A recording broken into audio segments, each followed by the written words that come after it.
know that log's going to make some nice looking material. Good and heavy too. Yep. Roll on down there.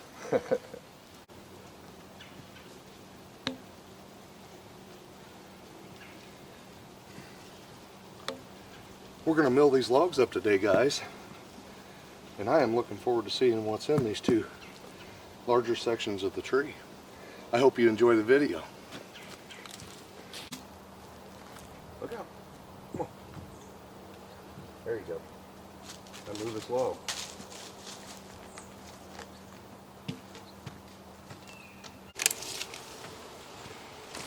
So first I determined the center of the log, guys, and I offset from where it was naturally growing at the center just a little bit on this end, and it was almost dead center to the growth ring on the opposite end. Then measured up, I think we ended at 3 7/8 to get our first rail set here. So we are now level across the log and with our table here. We're going to slab this thing off. The first one's going to be quite a bit of waste because we have some inclusions along the bark line of it. But after we get through that, we should see what we're going to end up with for several planks here. Let's get this top one off here and see what we end up with, and we'll go from there. But we're ready to mill. Get these center screws out.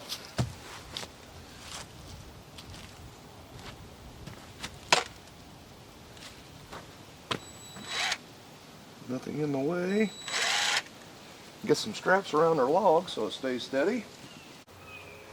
And I've already got enough tree sap on my hands to glue it back together. But this sawdust works real well for that. Just grab you a handful of sawdust and it'll take it right off your hands. Alright, we're starting with a fresh tank of fuel. And once I start milling and figure out which way the wind's blowing the sawdust, I may move you guys to a better location where you can see a little bit better.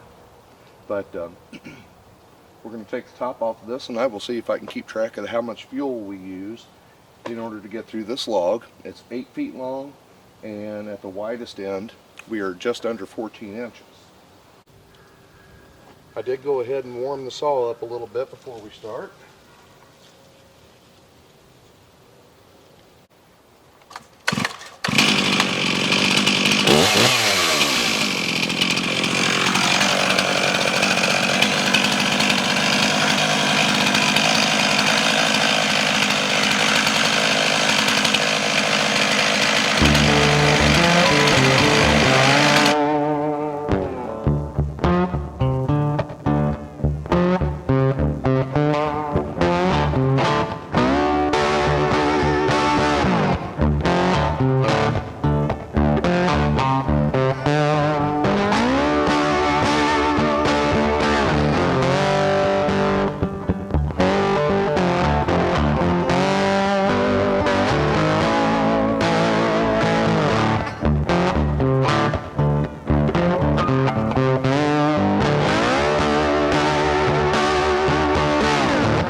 right on through it. Let's see how it looks. Well,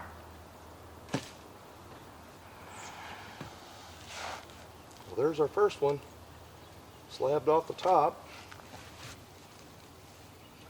And we will definitely be able to make something with that.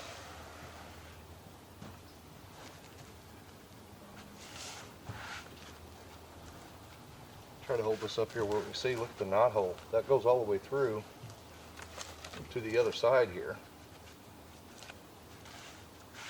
But it does look like we got all of it out on this one for our next plank. Oh, that's going to be some nice looking lumber, guys. Get this out of the way.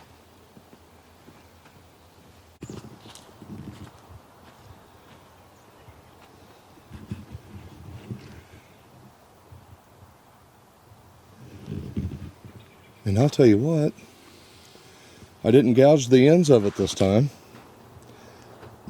So we entered and exited the log smoothly. I bet that next plank's going to look really good.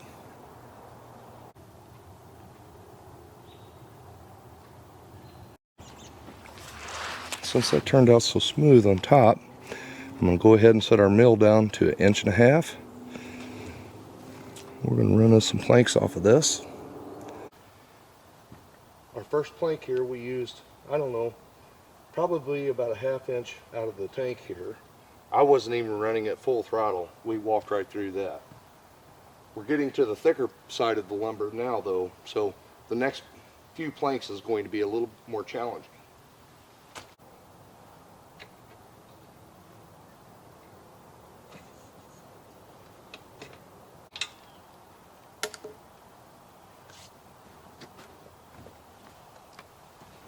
Now, the two measurements that I want to be consistent is from the bottom of my bar to the bottom of our mill, and then from the top of the rail to the top of the leg here. That way I'm not getting this thing out of square and making sure that everything is set identical.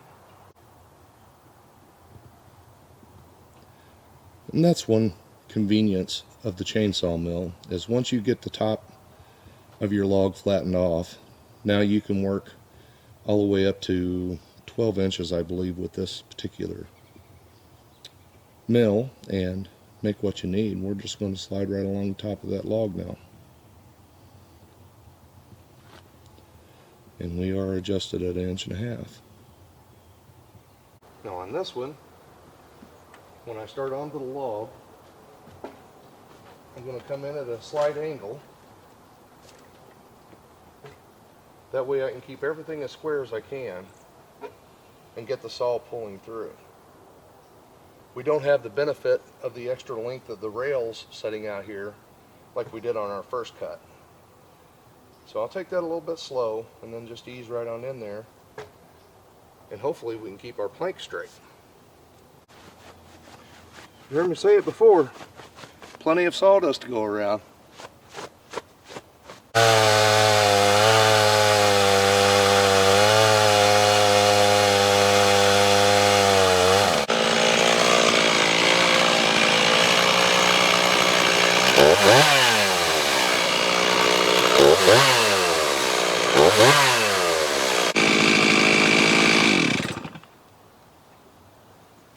We went right on through it.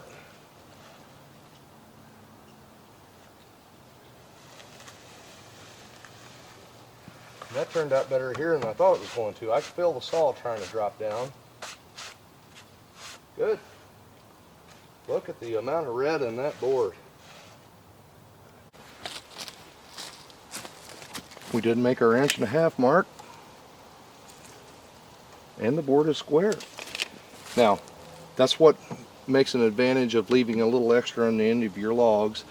When we don't have the rail set up, the sawmill wants to try to dive down off the edge here. So make sure you left enough that you can trim the ends of your logs and take that away from there. But it still turned out pretty smooth. And that plank is 10.5 by the time we trim it back a little bit. So we're going to have a full 10-inch board there. And we're starting to work on a 12-inch board here. Look at that. Beautiful wood, isn't it?